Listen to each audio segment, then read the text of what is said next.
हो दादा।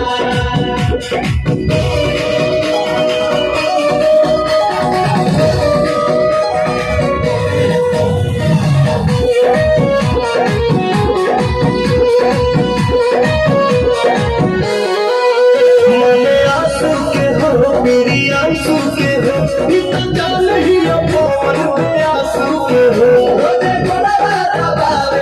सासू के हो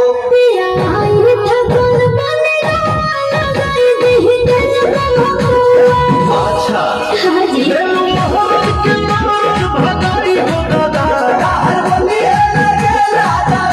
अरे आई हो दादा, अरे आई हो दादा, तुम हरे मिलो मिया हमारा के गाई हो दादा।